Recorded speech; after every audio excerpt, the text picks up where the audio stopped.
ایک ایسی وادی جو جنوں، پریوں، بھوتوں، دیو اور عجیب الخلقت مخلوق کے متعلق جانی جاتی ہے۔ ایسا پہاڑ جہاں ہمیشہ اندھیرا رہتا ہے، چاند سورج کی روشنی وہاں کبھی نہیں پہنچتی۔ وہ وادی جہاں آج تک کوئی شخص نہیں پہنچ سکا۔ کیا یہ وادی جنوں کا دیس ہے یا کسی اور دنیا میں جانے کا کوئی پر اسرار راستہ؟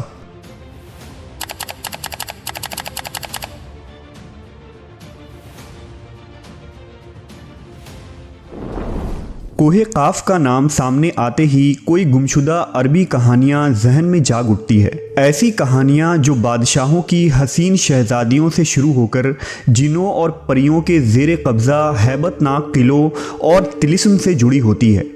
ایسی کہانیوں کا مرکز عام طور پر یہ ہوتا ہے کہ فلاں ملک کے طاقتور بادشاہ کی حسین اور نرم و نازک شہزادی کو فلاں جن یا دیو نے اغوا کیا اور کوہ قاف کے کسی وادی کے تاریک محل میں لے جا کر قید کر دیا۔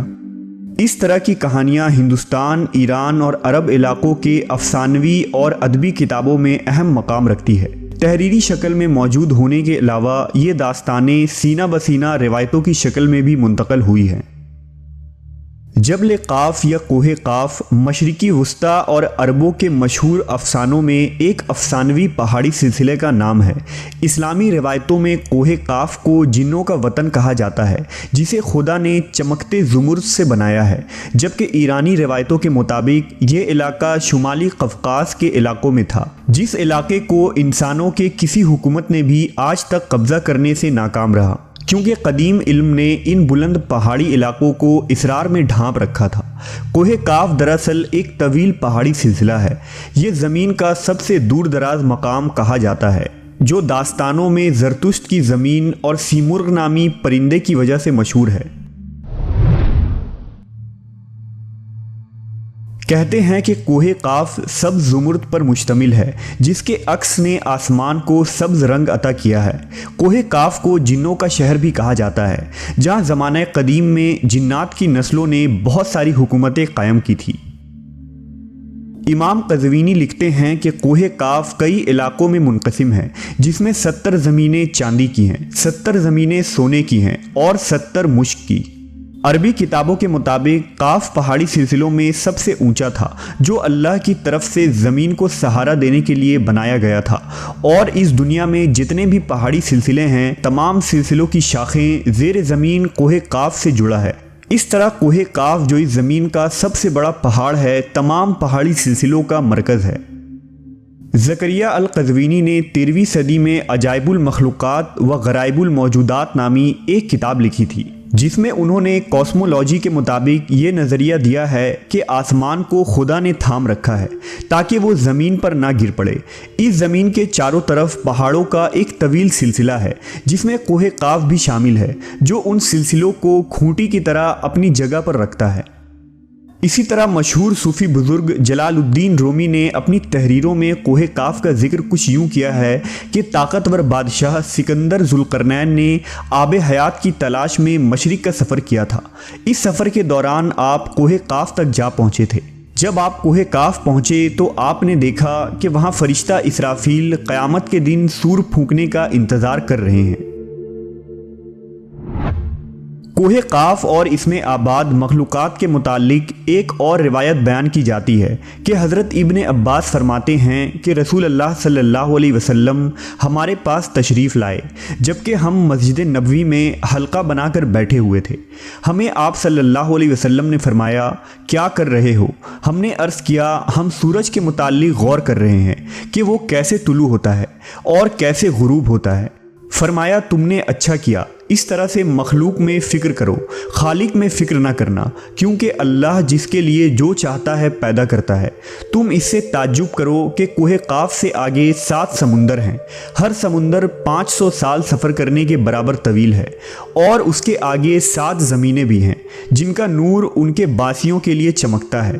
اس کوہ قاف کے آگے 70,000 مخلوقات ہیں جو اڑتی ہیں، ان کو پرندوں کی شکل میں پیدا کیا گیا ہے۔ یہ مخلوق اور ان کا بچہ پیدا ہوتے ہی ہوا میں اڑنے لگتے ہیں۔ یہ اپنی تسبیح کی ادائیگی میں ذرہ برابر وقفہ نہیں کرتے۔ ان کا کھانا بھی ہوا ہے، ان کا پینا بھی ہوا ہے، ان کا لباس بھی ہوا ہے، ان کے برتن بھی ہوا کے ہیں۔ وہ یہ نہیں جانتے کہ اللہ نے حضرت آدم کو پیدا کیا ہے، اور نہ ابلیس کو جانتے ہیں، اور نہ ہی ابلیس کی اولاد کو جانتے ہیں۔ اللہ نے کوہ کاف کو دنیا کے گرد تخلیق کیا ہے۔ یہ تمام دنیا اس پہاڑ کے درمیان میں ایسے موجود ہے جیسے ایک انگلی میں انگوٹھی۔ کوئی انسان وہاں پہنچ نہیں سکتا ہے، کیونکہ وہاں پہنچنے تک 4 مہینے اندھیرے سے گزرنا پڑے گا۔ یہ وہ پہاڑ ہے جہاں کوئی سورج نہیں، کوئی چاند نہیں، یہاں تک کہ یہ لوگ چاند و سورج کے بارے میں بھی نہیں جانتے کہ اللہ نے چاند اور سورج بھی تخلیق کی ہے۔ جو روشنی ان تک پہنچتی ہے وہ کاف پہاڑ کی روشنی ہے، اور وہاں موجود لوگ جڑی بوٹیاں کھاتے ہیں، اور ان کے بدن پر کوئی کپڑا نہیں ہوتا۔ صحابہ نے پوچھا، یا رسول اللہ، کیا وہ لوگ فرشتے ہیں؟ آپ نے ارشاد فرمایا، نہیں، وہ فرشتے نہیں، لیکن اللہ سے ان کی فرما برداری بالکل فرشتے کی طرح ہے۔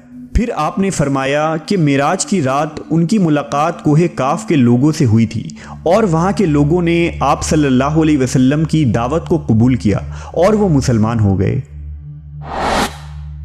صوفیہ کرام کے نزدیک دراصل کوہ کاف اس زمین میں موجود کوئی پہاڑ نہیں، بلکہ کوہ کاف سے مراد عالم مثال میں واقع وہ پہاڑی سلسلہ ہے جو بذریعہ کشف اولیاء کرام کے مشاہدے میں آتے ہیں، جیسا کہ خواجہ فرید الدین عطار جیسے صوفیہ نے اس تصور کا مشاہدہ کیا ہے۔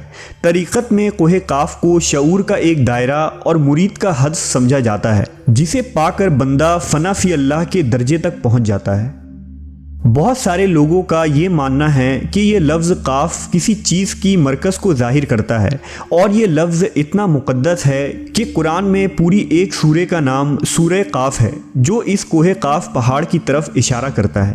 اس سورہ میں اللہ کی وحدانیت، موت اور زندگی کا نظریہ پیش کیا گیا ہے۔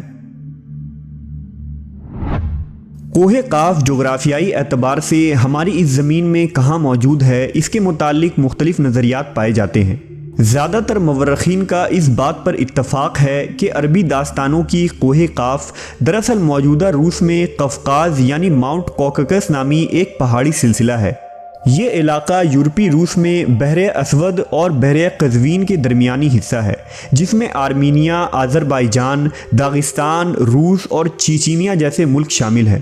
یہ علاقہ قدرتی حسن سے مالا مال ہے، جہاں جانوروں اور پرندوں کی بے شمار اقسام پائی جاتی ہیں۔